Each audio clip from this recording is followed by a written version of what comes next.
Hi, I'm Norman Liss, and the name of the program is The Way to Go. I invite you to join me each week at this time as we explore places to go and things to do.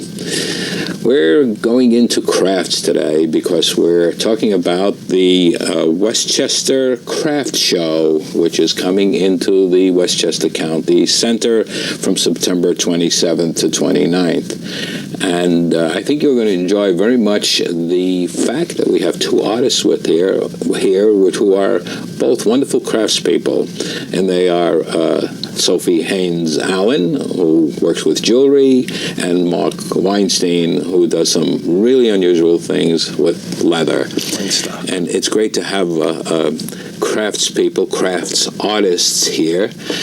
So what is it? How does one become a crafts artist? Where does it all start? What takes you in that direction? Well, for me, I have a background in handbag design and more in a manufacturing capacity and more of a mass production. And for me, I sort of burnt out on that and wanted to make one-of-a-kind pieces and pieces that you don't see every day and everywhere. And I enjoy the process of starting to build something from scratch and to the finished product. So for me, it was wanting to make one-of-a-kind pieces and not an assembly line kind of mentality. Did you work in working pieces prior to turning into this full time, or was it a sudden switch? It was a sudden switch, really. Yeah, it was really a sudden switch. I basically started in my apartment in Manhattan and moved eventually. I needed more space to a studio, and now I work upstate in a studio on property that I have, and it's a pleasure. You know? We're going to see some of the wonderful things you've done in a moment. Great. How about you, Sophie? I know you started with junk. Well, I started when I was 16, and I used to salvage stuff from the trash bins in Soho, actually. And, well, I dropped out of high school to start my own little business, and that was part of it, and I used to sell the jewelry on the street. And, well, I got tired of that, especially when winter came along. I had to find another line of work. Yes. But eventually I fell back into it, and I started working with metals. So it was something that I knew I was always going to progress into because I've always wanted to own my own business, and I wanted to pair owning my own business with doing something that I like. Let's talk about the creative process. Where do you people start from? Where does an idea come from? As I say, we're going to show some of the things that you both brought along, but where does an idea start from? Do you start with a definite idea and say, this is what I'm going to make, or does it lead you somewhere? Well, actually, it's multifaceted. Sometimes I dream it. Sometimes I see something I like, but I'd like to change it, and then while I'm trying to do it, it becomes something different. Sometimes I see material I like and I get inspired. So it's everywhere. It's actually everywhere for me. How do you get to know your medium? Now, you've worked, Mark, with leather. Yeah. So what you're doing here in leather vessels is kind of an outgrowth of something that you've done, and you're applying to some new directions. Exactly. But why jewelry? Why metal? And how do you know about metal? Well, first, I think adornment's really important, and I think that everybody wears some type of jewelry or something. So I had that connection with that. I just liked jewelry. Two, I couldn't afford anything that I liked, so I figured I could make it for cheaper for myself.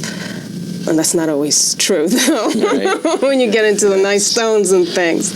And sorry, I lost track of part of your question. So you evolved by doing things that interested you, Right. actually, is where it came from. Right. But how did you know about working with metal? Oh, with metal.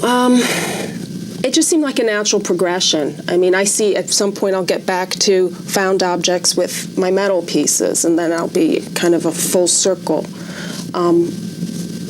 Also, Soho, there aren't too many factories anymore, so much for the trash bins. But you live in Mount Vernon now. Yes, I do. Right, and there's something unique about you as far as the show is concerned, because you're the first Westchester resident That's true.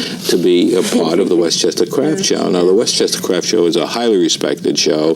It's a juried show, and perhaps people don't know what juried means. And what is the process? Is it going before a board? How does it work? Well, we have to submit slides of our work slides have to be a very high caliber Yeah. because that's all they're judging you on. I Right. have mine done professionally. I could never do them myself. But you basically are submitting half a dozen or so slides and possibly an artist's letter or a bio about yourself, and the rest is up to them. Who are the jurors? Where do they come from? Anywhere. I mean, I know that there's jurors from the American Craft Museum. Probably industry people that are Industry jewelers people. or ceramicists or leather Right, artists themselves, and have been affiliated with crafts and artisan work. I suppose submitting a material is some sort of trepidation and not knowing whether you succeed is like sitting there at the Emmys or the Oscars and saying, "Am I going to be chosen?" Yes. Sort of situation. Especially when Yeah. your livelihood comes from doing the shows. You want to get into as many good shows as you can. This one and the show in Washington as well. I'm going to be Right. doing both Betsy of them. Kuby does both of Right. those and very highly respected. I know we've talked about her shows here in the past. She's been on this program in previous years. It's interesting to me. You've got 120 exhibitors coming to the county center, and each exhibit space is like a gallery, a mini gallery. And so you come and you're going to 120 galleries with all sorts of ceramics and jewelry and leather and wearable art, wood. Exactly. And all in one place. It's astounding that the caliber. Has it changed the business of where gallery people are? Yeah, from my experience, I just started doing shows within the last year, but from what I've heard and what I've read and seen, a lot of galleries themselves are taking booths at shows because they just can't compete with the foot traffic that they get at the shows. They'll never have that many people coming into the gallery.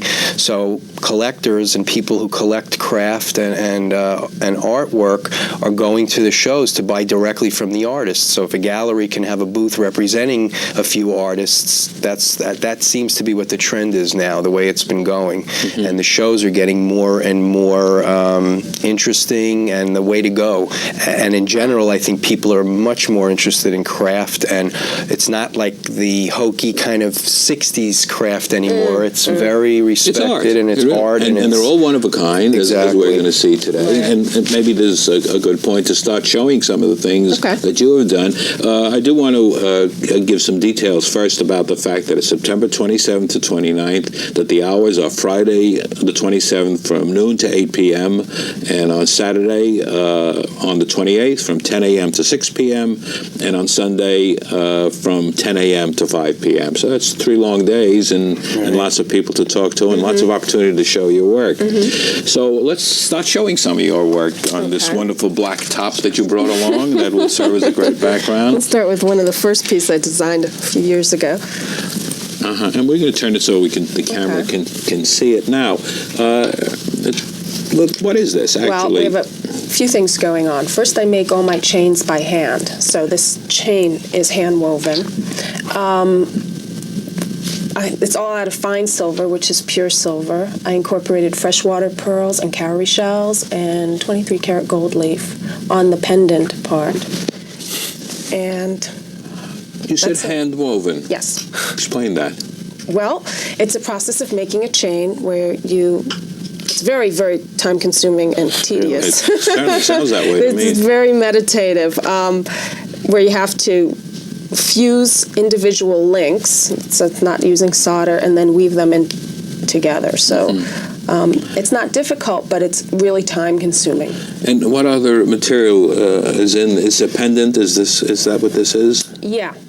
Well, it doesn't detach, but it's a pendant necklace. And fine silver cowrie shells, which actually my friend brought back from Ghana, and freshwater pearls, which I use a lot of. I happen to love freshwater pearls, so that's beautiful. Thank you. And why this material? How do you come to the point and say, this is what I'm going to use here?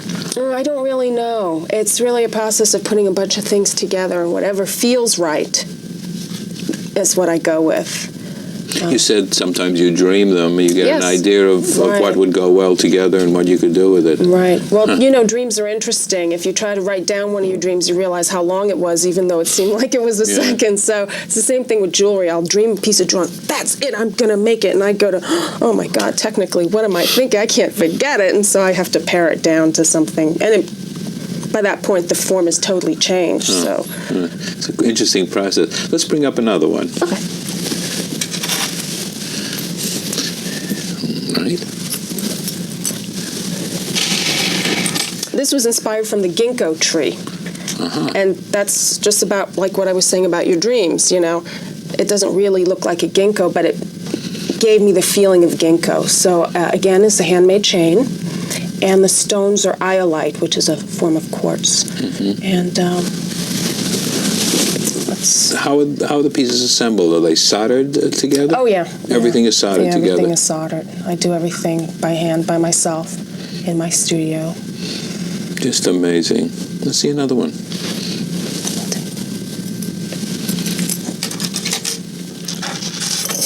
You work a lot with chains and necklaces. Yeah, I do.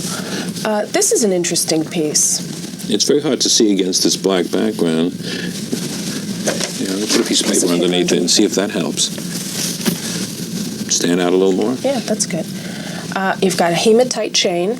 I've got some sterling silver, and the slate, which is this black part in there. I found in Brooklyn when I was taking a tour a couple years ago, and they hauled out a school and they threw away the chalkboard. So that's actually a piece of the original chalkboard from a school in Brooklyn. That's great. And the inside is a little piece of 18-karat gold in there. Do you save items that you find? Yeah. I'm not a rat pack, but I do save things. Let's see something else.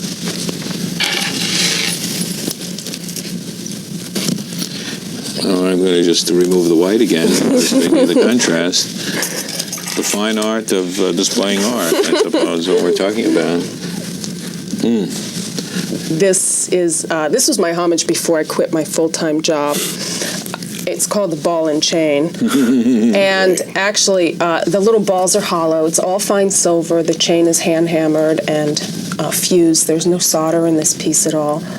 And the balls are supposed to come off. See, they represent everything that one starts accumulating in life, like too many cars or big houses, things that just become a little too much after a while. So you're supposed to put all these balls on and then take them off as you get rid of all these things. It's very interesting. I think that's fine, and we're going to talk a little bit about something else. When I interview artists, I learn a great deal that art is what you feel and emotions and what's inside of you, and perhaps not what you see, but something that's inside that's represented. Now here you're taking some very lovely decorative pieces of jewelry, and what you've done is you said, well, there's a meaning in them. They represent things. And when we talk about craftspeople being artists, we're really talking about art. It's the purest art form because it is an expression of something very, very deep. I'm going to get to Mark, and I want to get to some of your things in a moment. But first, what I want to do is remind our viewers that we're talking about the Westchester Craft Show, which will be at the Westchester County Center from September 27th to September 29th. And we're talking with two of the artists whose work are represented in that show, Sophie Haynes Allen, whose jewelry we've just seen, and Mark Weinstein, who is now going to show us some of the very, very interesting leather vessels. And so let's take a small leather vessel and bring it up. Now, this is actually leather, although it looks like ceramics, exactly. doesn't it? It shows from a distance. People have to come up and touch it. I encourage people to touch it and smell it and it's feel leather. It moves. Yes. And it's really leather with wooden legs. Exactly. Really. And nothing inside. It's all solid leather. People think maybe there's a form or they're covered, but they're not. It's strictly molded, formed leather. And this is a technique that you developed by Basically, yourself? yeah. I kind of took different techniques I've learned over the years and combined them all together, and sort of self-taught myself how to stretch the leather, how to work with the leather, how to make molds for the leather.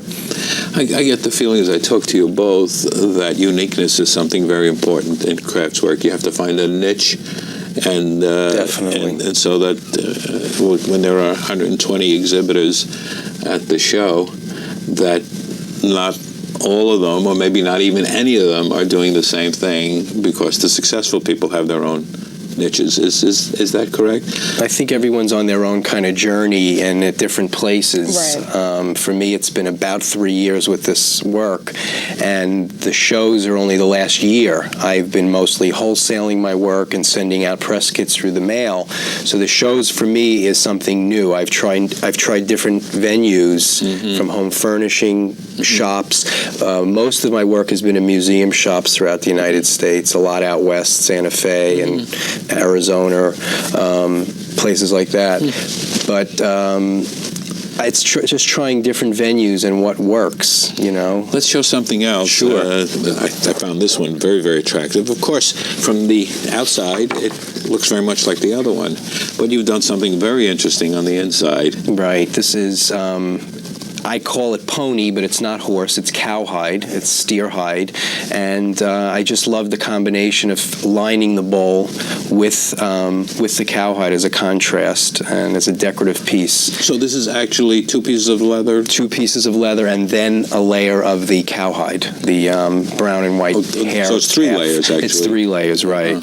And I also do it in black and white against black leather, and it looks fabulous. It's a great look. And these are practical items, aren't they? They're for people to use. If they choose. I mean, personally, I see them, you know, they can be used just as decorative pieces by themselves, but definitely places that I've sold to or clients that buy my work use them decoratively and ornamentally with different interesting objects inside the bowls: wood, porcelain, marble. Speaking about decorative, Mark, Yes. Why don't we bring up this, which fascinates me. Yes. It fascinates me because I'm used to seeing this in glass. Glass, right. I think I probably was inspired by also seeing it in glass, and just experimented with some molds and some shapes, and this was the outcome, which I was very pleased with. You say molds, so molds play an important Yes, they all have to be stretched or shaped against molds, and eventually they dry and they will stay in this shape. This is vegetable tanned leather. It's the only leather that will hold its shape. Any leather that's tanned with chemicals will not hold its shape like this, so they'll always keep the shape. Certainly, as I go through some of your things, I see a tremendous amount of variety here, and I find that in showing them, it's a question of which side do you show. Some you show the inside. Yes. This one, the outside. Right. When I display this bowl at a show, I usually like to keep it like you're doing, on its side or upside down, so people can appreciate the woven part. People have suggested doing the woven on the inside, which I have tried, and it just didn't work. So hopefully people, if they purchase it, have it displayed at eye level or a little higher so they can appreciate it. Because when you do look down on the inside, you don't realize the work that has gone inside. Right. It appears to me that we think of leather as straps, and you've kind of taken the straps and turned it into something that's woven. Right, exactly. They're woven first, and then I mold the pieces. So the same question to you that I asked Sophie is, where's the inspiration come from in these? Here, the one that looked like glass, well, we know where the inspiration came from. How about some of the other things? Where did the inspiration come from? A lot of it came from my background in handbag design, but I get inspired by everything. I mean, it could be architecture, it could be a treatment on a shoe or a handbag. I teach at Fashion Institute of Technology in the accessory department for leather, and I see a lot of accessories, and there could be a little treatment, a little touch that I might get inspired by. I'm very influenced by Native American culture and the great American frontier and that whole look that I try to incorporate. So, and then very sleek and modern. But you don't only do vessels. Here is something which you brought along. Right. Is picture frames. Picture frame. Yes. And Well, we can say that's a vessel because it holds pictures. Exactly. Yes, I branched off once I started with the bowls. I wanted the line to be a little more full, so picture frames have come into play. I almost get the feeling that you can do anything with leather. Pretty much. I mean, that's what I love about the material. It takes on so many different qualities, almost like when it's wet, it feels like clay. When it dries, it can be like ceramic or wood, and you can carve it, you can sand it, you can do things to it like you would on wood. So it's a great material. It's sensual. It smells good. It's a great. Are you people discovering new ways to work with the material? As you do more and more, do you find that there are other things that you can do? I see now you have a strong background in working with leather, and you're discovering new things. You're certainly examples of that are here. You picked up a piece of an old blackboard and worked it into something. You hand weave a chain. But that's not real new. But do you go into new areas and you say, boy, can I do this? Can I try something else? Is there failure along the way to success? Yeah. A lot of failure.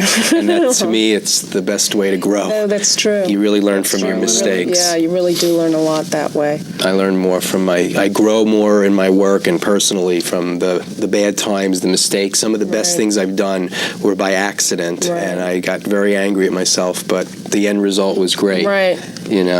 I have what I call the peace stomping session, where I'm working on something for so long and then it's just awful and I get so mad that I stomp on it, and then it's very strange, afterwards a whole new design will come out that'll just work so very perfectly. Unexpected. Yeah, Unexpectedly. There's always that process. Yes, there must be a wonderful feeling that when it happens.